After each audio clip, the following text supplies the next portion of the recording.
Welcome to The Explainer. Today, we're going to talk about the magic of storytelling. We're going to break down exactly how to grab someone's attention and hold it in a world that's basically designed to pull it in a million different directions. Okay, let me ask you a question, because I know this has happened to you.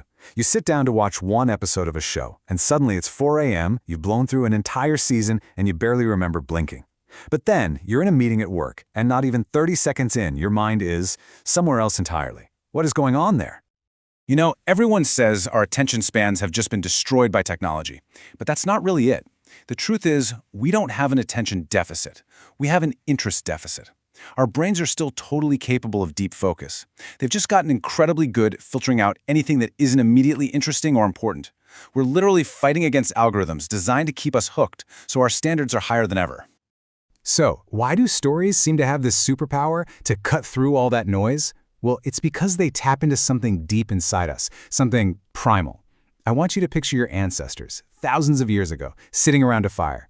The elder starts telling a story about a close call with a saber-toothed tiger.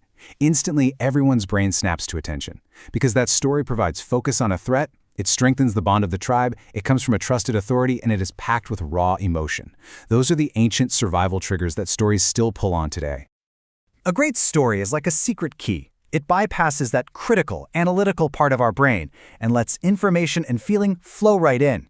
And to do that, you need to master 4 essential keys. Let's get into the storyteller's toolkit. All right, key number 1 is all about focus. And the goal here is a little weird. You, the storyteller, need to completely disappear. You want the listener to forget you exist. And one of the biggest ways we break that spell is by using filter words. These are words like saw, felt, realized, thought. They put a layer between the listener and the experience. They're telling us what a character is sensing instead of just letting us sense it. Just look at the difference here. It's night and day. John saw the horses. He could feel the ground shaking. That's the amateur version. You're watching John have an experience. But the expert version? The horses tore over the hill. The ground shook. Boom.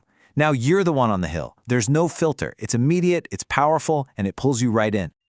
And that idea of putting someone in the scene leads us perfectly to our second key, which you've probably heard before. It's the most famous rule in all of writing for a reason. Show, don't tell. This just means you use specific sensory details to paint a picture in the listener's mind, instead of just, stating a fact. The playwright Anton Chekhov just nailed it with this quote. I mean, the moon is shining. Okay, fine, it's information, but the glint of light on broken glass? Ah, now that's an image. Suddenly you've got a scene, a mood. Your brain has something to work with. Here's a perfect example. I could just tell you, Lisa was afraid. Simple enough. Or I could show you. She inched closer to the door. Her body shook as she reached her trembling hand toward the knob. See what's happening? Your brain gets to be the detective. It sees the clues and concludes, oh, she's terrified. And because your brain did the work to figure it out, the feeling is so much stronger.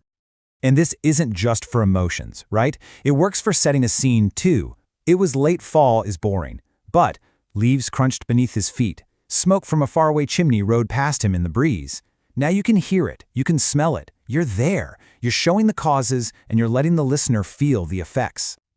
Okay, key number 3, conflict. This is the engine. This is what makes the story move.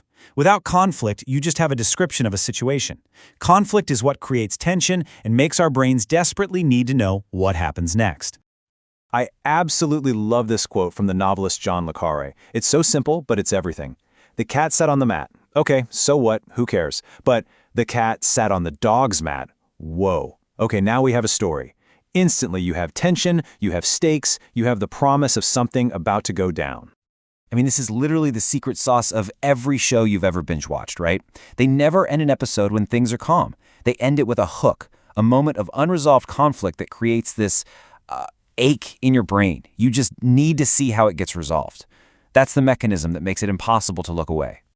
And all of this, the focus, the imagery, the conflict, it's all building to one thing. The final key, and really the whole point, emotion. Think about it. The stories that stick with you for years, the ones that really change you, they're the ones that made you feel something. That's the ultimate goal. This 6-word story, which they say Hemingway wrote, is a complete masterclass in causing emotion. It doesn't tell you what to feel. It just gives you an image so full of implied conflict and loss that your own mind fills in the blanks. And the result is just A gut punch. So you see, you can't just tell someone, this is a sad story. It doesn't work that way. You have to earn it. Real, genuine emotion is the final product. It's the result of carefully combining those first three keys: the sharp focus, the vivid pictures, and the compelling conflict. Okay, so we've got the individual tools, the 4 keys. Now let's talk about the blueprint, the master formula that holds it all together. This is a structure that's been used in basically every great story you can think of, from ancient myths to Star Wars. It's called the hero's journey. This idea comes from a brilliant scholar named Joseph Campbell. He called it the monomyth because he realized this same basic story pattern shows up in cultures all over the world, across all of history. Why? Because it's tapping right back into those primal brain triggers. The hero who leaves home, faces danger, and comes back with something valuable, that was a survival guide for our ancestors, and it's why it still gets us right here, today. Now, Campbell's original version is pretty complex with like 17 different stages, but you can boil it all down to 3 main acts that are super easy to remember. 1. The departure. The hero leaves their comfortable, ordinary world. 2. Conflict. This is the adventure part, where they face all the tests and trials. And 3. The return. The hero comes back home, but they're not the same. They've been transformed. And here's the really cool part. When a story follows this path, you don't have to convince your audience to care. Their brains just click into gear. It's automatic. We are hardwired to root for the person on that journey. Just think about how mad you get when the hero loses in a movie. It feels fundamentally wrong, right? That's because this formula triggers a deep, powerful, unconscious response in all of us. Because in the end, that's what all these stories are really about, isn't it? Transformation. The hero's journey isn't just a map for telling stories about other people. It's a map for understanding our own lives. As the author David Mitchell put it so perfectly, the journey outward is always, always a journey inward. So there you have it. You have the tools: focus, imagery, conflict, and emotion. And you have the map, the hero's journey. The only question left is, what story are you going to tell?